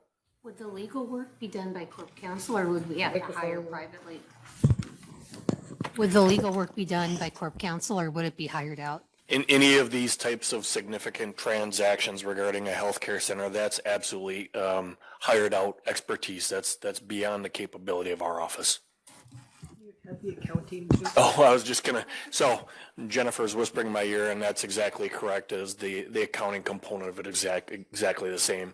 There are subject matter experts in both the legal and accounting, and perhaps both Tristan and Michael can add on to that, but for the significant regulations and legal components of any of, if it's a sale, if it's a closure, whatever it is, those are hired experts, not in-house. Okay, folks, I think we're going to try and wrap it up here pretty quickly. We've been at it a long time. I appreciate your patience. A quick question by Supervisor Randazzo and then Matt Chakowski. I brought up concern about employees, and some other supervisor brought up concerns about this, the level of care. What have other communities brought up? Like, I'm not an expert on this as much as I try to be. What should we be looking for in a buyer? Like, what have other communities had as a concern that we're missing, if that's something we're missing? Well, one of the things, depending on the type, obviously purchase price is normally, you want to make sure that the purchase price is going to be able to pay off any indebtedness that you have, any bonds, things of that nature that the facility is carrying. Now, being government owned, it's a little bit different for you. Other concerns are sometimes geographic location. So frequently it's employees. They want to make sure the employees get a good landing. Similar concerns that you've shared with wanting to make sure that a facility stays in Portage County. So even if the government, you're not running it anymore, that your residents have somewhere good and quality to go to. But as far as, other major trends, it gets into the small details, but no other really major sticking points. I got a couple. Some of the things we typically see, quality of care is usually important. Some organizations want to look at a certain structure, so for-profit versus not-for-profit. So you may say we have maybe a bias toward a not-for-profit, high-quality provider. Well, I know one of the instances in Portage County Health Center is the electronic medical record. I think you'd want an organization that has an electronic medical record that can be scaled and used immediately.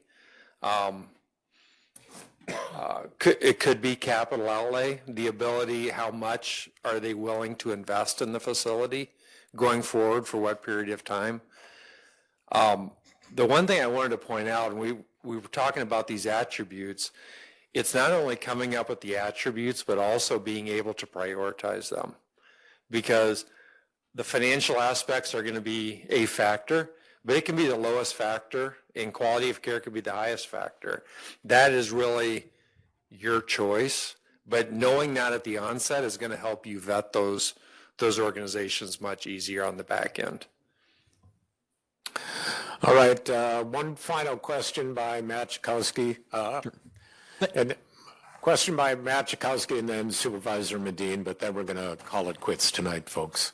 Thank you, Mr. Chair. More of a comment than a question. After hearing what I've heard tonight, our next step is to make a decision on whether or not to sell the skilled nursing facility that we own. I'm making this my formal request that it be placed on the next Space and Properties Healthcare Center Committee, the sale of the nursing home. If it's not placed on the next one, today we'll start the 60-day clock that it needs to be placed on. Supervisor Medine. As chair of Space and Properties, that's something that we will do. As chair of Space and Properties, that's an agenda item that we will have, as per his request. But my question is, there's a bit of a chicken and egg situation here. You have said that we should set some parameters on it. And then you've also said that in order to understand how the parameters would work best for us, we need to know the type of buyers that may be available to us.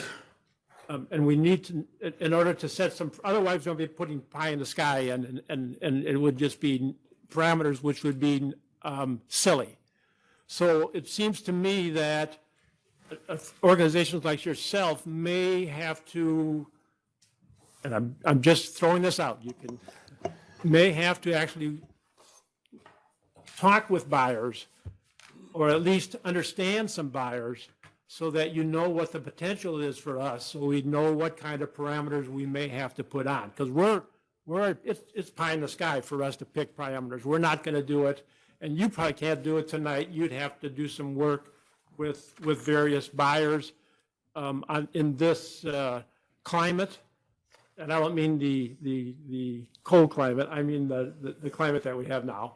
And also the buyers that may be potential. So it seems to me that asking us to put priorities on is something we absolutely can't do unless we know some of the potentials that are available to us. Is that a fair statement? I think that you are correct that the first thing that needs to be done sounds like reaching a decision on sell or not sell, right? And then it sounds like to me that there are certain qualifications and requirements just at a base level that I'm hearing commonly in this room.